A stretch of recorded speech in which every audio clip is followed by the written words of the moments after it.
Ya, terima kasih pemirsa, Anda masih bersama Sageng Media dan bintang tamu spesial kita pada malam hari ini Bapak Bobi Arisandi, Kadis Kominfo Kabupaten Jember. Pak Bobi, melanjutkan perbincangan kita yang baru saja terjeda. Mengingat saat ini kan eranya sudah digital nih Pak, seperti apa Diskominfo beradaptasi mengenai perpindahan era ini? Ya, seperti saya sampaikan tadi di awal, jadi mau tidak mau kan dengan kondisi semacam ini kita juga harus masuk. Karena masyarakat kita sudah menggunakan hal demikian, kita juga harus masuk seperti ini. Artinya biar dalam frekuensi yang sama untuk kaitan dengan penyampaian informasi maupun yang lainnya. Dan ini juga ditangkap bahwasanya peluang oleh pimpinan kita, bahwasanya ingin mewujudkan digitalisasi ini sampai dengan di desa. Di desa ini ada 97 desa saat ini ya, harapannya keseluruhan nanti. Ini saat ini ada 97 desa dan 3 kelurahan. Kita sudah support dengan peralatan digitalisasi. Mereka mendapatkan alat digital di mana nanti akan mensupport dengan kegiatan pengadilan negeri maupun pengadilan PA kaitan dengan tipiring. Sidang bisa melalui online, tidak harus datang di tempat peradilan. Bagaimana caranya? Dengan alat-alat ini. Kita berikan webcam, kita berikan kamera, kita berikan dengan satu PC, di mana mereka bisa cukup hadir dengan melalui online. Nah, ini yang salah satunya akan digunakan dalam waktu dekat ini. Dan ini sudah kita distribusi alat-alat ini.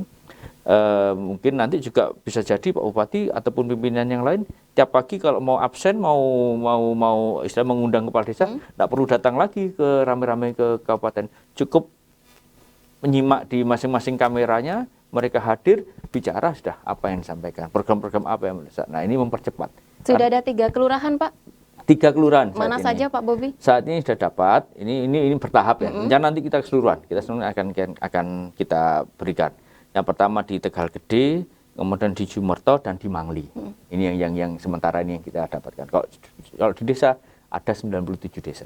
Sejauh ini seperti apa masyarakat mengakses ini, Pak? Memanfaatkan alat ini? Ini kebetulan masih baru, Pak, ya. Masih baru dan ini masih tahap tadi pematangan dari operator SDM-nya. Ya, SDM-nya pematangan ini.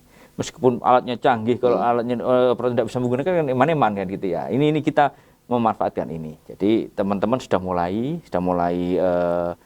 saring jumpa di online ya. Ini juga nantinya ketika siap juga kita akan launching nanti. Ketika sudah siap semua, kita apa sih manfaat yang didapatkan masyarakat ini? Apa yang didapatkan dari PN juga seperti ini.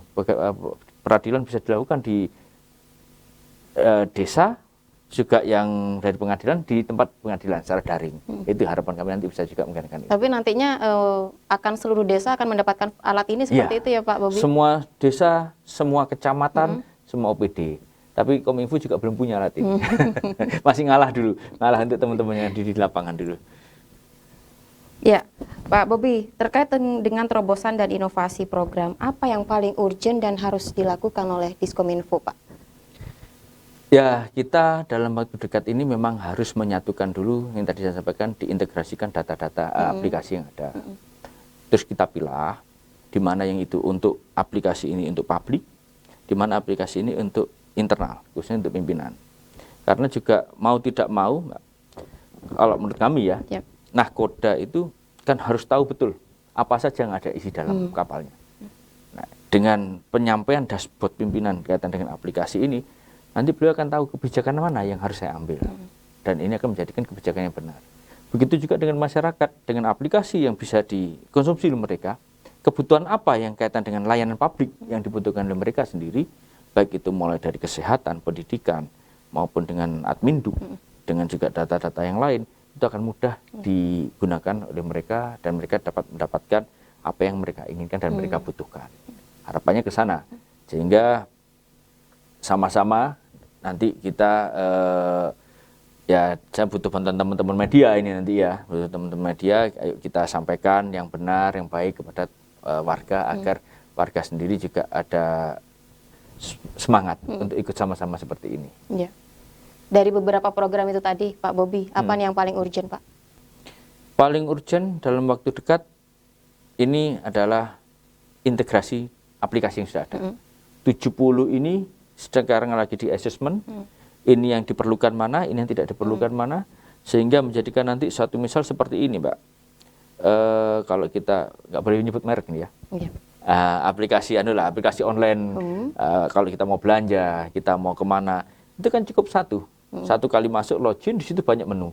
Nah, itu nanti kita juga akan seperti itu. Itu namanya Super App itu namanya. Di dalamnya banyak aplikasi-aplikasi yang dibutuhkan oleh masyarakat dasar, dan kita sajikan nanti itu. Kita sajikan, kita sampaikan secara terbuka, juga di web itu juga akan kita sampaikan. Salah satunya nanti kita juga ingin menarik investor. Di sana investor tidak perlu datang ke Jember dulu, satu misal ya. Karena pandemi, satu misal. Cukup dengan melihat apa yang ada di Jember, potensi-potensi ini yang diunggah, ini bisa membaca peluang-peluangnya di mana. Tinggal datang di sini, tinggal melihat titiknya. Oh bener dah, yang gambarnya pantai ini ada seperti ini. Oh bener dah, yang namanya gunung ini sini. Karena apa, Mbak? Jember ini kalau ibaratnya itu adalah cuilan dari surga, katanya Mbak. Ada gunung, ada sawah, ada laut, dan ada sungai yang melintas tengah. Ini semuanya ada. Di kabupaten ada yang tidak ada lain kabupaten lain tidak ada. Eman, ya ini potensi ya. Nah, bagaimana cara menggali potensi ini? Salah satunya tugas Kominfo inilah yang bisa mempublish, menyampaikan kepada halayak, dan mumpung kesempatan digital, kita harus masuk digital. Kita sikat semua digital nanti ini. Ya, siapa yang peran sertanya? Salah satunya teman-teman media. Ini kenapa saya datang? Saya juga menyampaikan ini biar juga terbaca oleh kalau saya nggak perlu datangi orang satu persatu. Orang menyaksikan ini juga, oh ternyata seperti ini kan gitu ya. Ini lebih mudahnya, ini digital. Aplikasi Super App ini ditargetkan di 2022 ini, Pak? Ya, di tahun ini harus. Mungkin ada bocoran bulannya, Pak? Jangan ya. Harapan kami di pertengahan tahun sudah clear. Harapan kami di pertengahan tahun sudah clear, karena nanti juga ada beberapa yang harus kita tampilkan ya. Nanti di pertengahan tahun ini juga ya bertahap lah ya, bertahap. Nanti kita buat ramai Jember ini. Ramai hal yang positif ya. Sudah berapa persen sejauh ini Pak Bobi? Ini proses sebenarnya tinggal mengaktifkan semua, dengan teman-teman, dengan tim. Tinggal nanti buka beberapa ID yang bisa masuk jam 1 ada. Ya bisa dikatakan 60% lah ya, 60%. Ini masih proses ya. Ya, banyak sekali terobosan yang Pak Bobi sampaikan tadi. Menurut Pak Bobi sendiri nih, apakah Pak Bobi optimis bahwasanya apa yang akan dilakukan Diskominfo ini dapat membangun citra baik Kabupaten Jember di kancah nasional, Pak? Harus.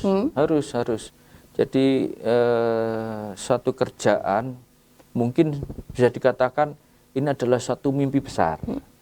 Kalau mimpi jangan nanggung-nanggung ya. Sing dhuwur pisan nek mimpi ya.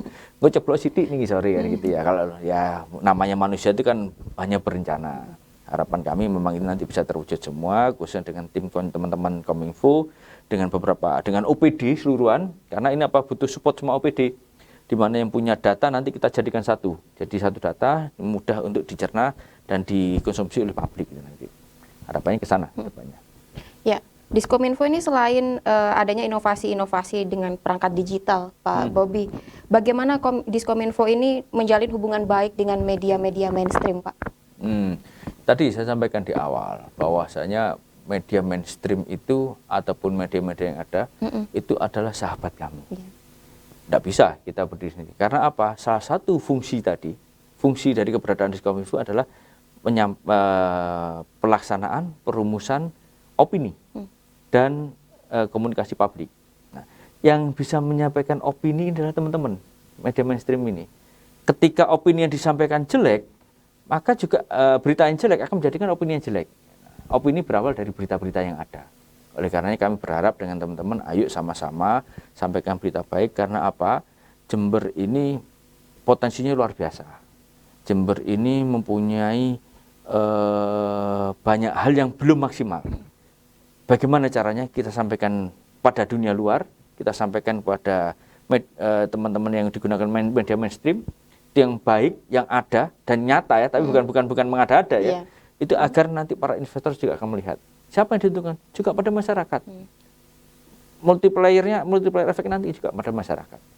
Dan ini adalah tugas pemerintah dan kewajiban dari pemerintah untuk melaksanakan ini. Berarti simbiosis mutualisme antara pemerintahan dengan media, seperti itu Pak Bobi? Iya, karena di sana apa? Di sana kan ada yang namanya dalam aturan kerjasama. Di mana dalam hal kerjasama, ini apa yang ingin diwujudkan pemerintah dan ingin disampaikan oleh masyarakat kepada masyarakat dibawa oleh para media.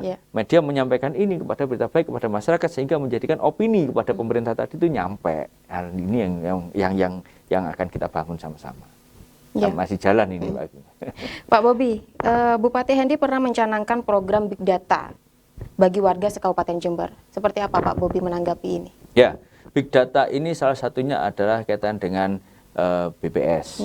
Kemudian dengan beberapa OPD. Tadi yang saya sampaikan ada beberapa aplikasi di OPD-OPD yang masih nyebar.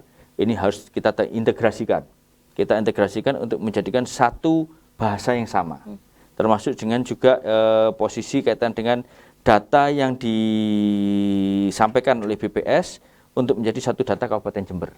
Kita akan menjadikan nanti karena terjadi apa? Saat ini yang dinamakan data kemiskinan antara lembaga A dan lembaga B kadang-kadang nggak ngemet, nggak sinkron. Sehingga apa? Kesulitannya ketika kita mau menyalurkan itu. Niatnya barangnya sudah ada, mau menyalurkan ini kesulitan. Nah, tahun ini juga akan Pak Bupati menghendaki akan dilaksanakan pembuatan aplikasi sosial ID, di mana akan langsung turun para petugas ini, para yang kita rekrut nanti langsung berhadapan dengan masyarakat yang benar-benar miskin. Seperti apa miskinnya, karena apa miskinnya, juga akan disampaikan foto, termasuk GPS koordinatnya. Nah, ini untuk verivalidasi data, agar tidak menjadikan data yang simpang siur. Karena saat ini memang ada tumpang tindih lah ya, tumpang tindih yang belum pas.